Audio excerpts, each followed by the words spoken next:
Garis besar di sini dan Finish akan memprediksi One Piece untuk chapter 1050. Nah, mari tanpa basa-basi lagi, kita langsung saja wadaw.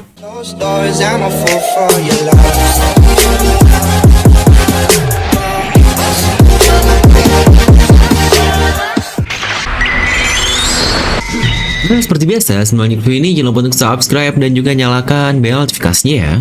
Karena kalian tidak akan tertinggal informasi menarik seputar One Piece hanya di channel Devil Nomi. Terpastikan sebelum kalian komen atau cuma baca dulu doang, kalian tonton video sampai habis, jadi tidak ada informasi yang miss dan juga yang setengah-setengah. Oke, kali ini seperti biasa, kita akan memprediksikan apa nih yang akan terjadi di chapter 1050 nanti. Terutama setelah libur 1 minggu kemarin yang jadi cukup ramai nih pembahasan pro dan kontra terkait chapter 1049 lalu, apakah Kaido benar-benar sudah kalah? Atau Kaido akan awakening sama seperti Luffy di chapter 1043 lalu saat dia kalah dan boom, akhirnya awakening keluar. Dan mari di sini coba kita akan memprediksikan apa ya yang kira-kira akan terjadi, dan masih ada plot yang seharusnya juga terjadi di Wano Kuni ini. Ya, seperti biasa, kita akan bahas dimulai dari pola komik atau tankobon terlebih dahulu nih, biar makin relevan dengan prediksi kedepannya akan seperti apa. Saat ini kita berada di komik volume 104, di mana volume 103 berisi chapter 1036 sampai 1045. Di mana chapter 1045 adalah saat Luffy mengajar Kaido di mode nikahnya tersebut. Dan chapter 1046 dan sampai saat ini kita di 1050 berada di komik volume 104, yang berarti masih di pertengahan komik nih, yang akan ditutup di chapter 1055 nanti. Yang prediksi saya sendiri sebenarnya chapter 1055 akan muncul sesuatu yang sangat-sangat penting sekali dan akan menggemparkan, dimana itu akan sangat pas juga menjadi penutup komik volume 104, dan juga itu adalah chapter terakhir sebelum minggu depannya libur atau break dari Oda Sensei seperti jadwal rilis yang bisa kalian lihat. Yang biasanya jika ada libur ini, Oda pasti akan membuat hal yang sangat menggantung atau misteri yang akan ditutup-tutupi seperti biasa, bukan? Biar kita para teoris-teoris bisa bacot-bacot Nomi di minggu yang libur itu. Hoho. Yang sebenarnya itu adalah chapter-chapter yang dekat dengan rilisnya sebelum movie Red rilis di Agustus nanti, tepatnya untuk Jepang sana ya. Apakah ini juga akan menjadi pertemuan Luffy dan Shanks di chapter 1055? Ya, kita lihat nanti sajalah. Dan kembali ke komik volume 104, di mana chapter 1050 sekarang, dan seperti yang kita lihat juga di tiap arc NS Lobby, dia selesai di volume 44 tengah lah kurang lebih, dan sisanya volume itu dari tengah sampai ke penutup komiknya adalah proses bagaimana Luffy dan kawan-kawannya berhasil kabur dari NES Lobby. Lalu untuk arc dari Thrillbark juga yang bahkan punya banyak sekali kesamaan dengan Wano Kuni ini, mereka selesai di volume 50 ya kurang lebih tengah ke awal lah, dimana sisanya kita melihat kedatangan dari Kuma lah dan yang lain-lain, sampai akhirnya di akhir mereka keluar dari Thrillbark setelah pesta besar bersama para tahanan lain yang diambil bayangannya, dan menambah satu kru baru yaitu Brook juga di sana. Yang bukankah Moria juga ada hubungan dengan Kaido, dalam kata lain dia pernah dikalahkan dahulu, yang lagi-lagi itu saling paralel. Nah, sebenarnya saya juga cukup curiga arc Wano akan seperti itu. Yamato yang akan join sama seperti Brook lalu, dan akan muncul juga orang lain dari pemerintahan dunia pasca arc Wano Kuni ini, yang akan kita bahas di bagian ketiga video ini.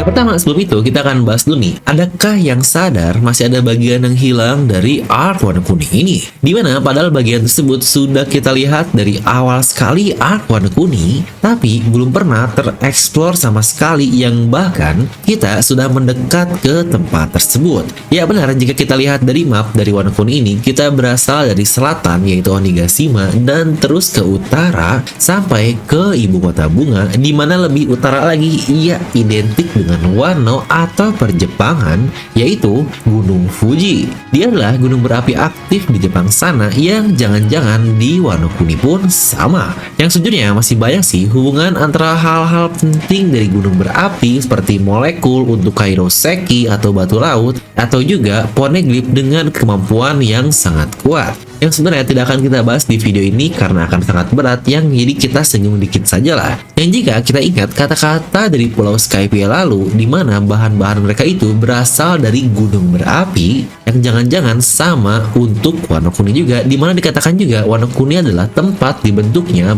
kairoseki atau batu laut menjadi bentukan-bentukan yang kecil.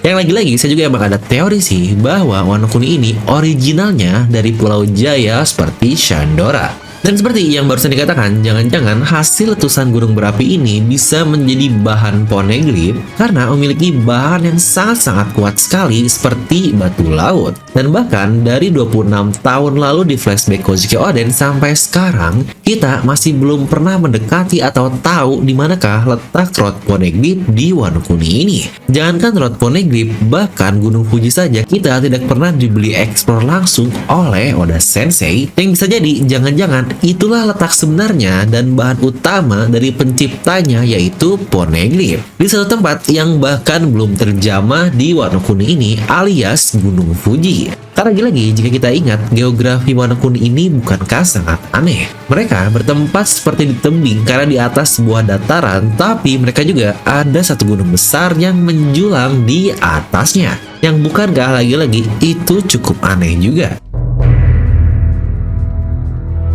Dan seperti yang kita sudah sindir di awal tadi, selain masih ada plot yang belum terjawab terkait Road Poneglyph dan juga Gunung Fuji, kita juga masih ada satu plot yang bisa saya terjawab di arc Wano Kuni ini, dan itu berhubungan dengan seorang yang akan datang ke Wano Kuni, yang di bagian awal tadi kita singgung dia mungkin saja adalah bagian dari pemerintahan dunia. Ya, memang orang ini sudah disindir sekali sejak awal arc Wano Kuni dan bisa kita bilang mengikuti perjalanan kita sejauh arc Onigashima dan Wano Kuni ini berlangsung. Dia tidak lain dan tidak bukan adalah karakter yang sudah disindir juga sejak lama sekali, yaitu untuk komik volume One Piece di ke-45, yaitu Dr. Vegapunk. Vegapunk pertama disindir di Wano Kuni saat Orochi berkomunikasi dengan para Shipping-0 dan dia bilang ingin Vegapunk untuk pergi ke Wano Kuni. Lagi-lagi satu karakter yang sudah diperkenalkan sejak lama sekali, tapi bahkan siluet sebenarnya pun kita belum pernah melihatnya, dimana pasca arc Wano sebenarnya harus menjadi kemunculan yang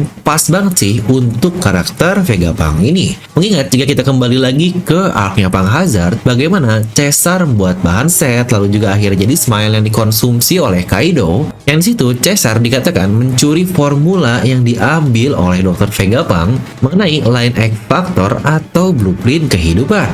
Jadi seharusnya dia bakal punya cara untuk menghilangkan efek samping dari Smile tersebut dan mungkin saja bisa membalikan emosi orang-orang yang hilang akibat Smile seperti Killer dan rakyat-rakyat Ebisu. Serta tentu saja tadi adalah buah iblis gagal dan ada yang hampir berhasil juga, yaitu buah iblis dari Momonosuke yang diambil dari ekstrak villain utama arc ini alias Kaido. Semua itu selalu ada hubungan dengan satu dokter luar biasa ini, dan seperti yang saya bilang juga, dia sudah mengikuti perjalanan kita dari Punk Hazard sampai arc Wano Kuni ini, yang bahkan masih ada proses identifikasi dari Punk Hazard, dan contohnya adalah para numbers di Onigashima.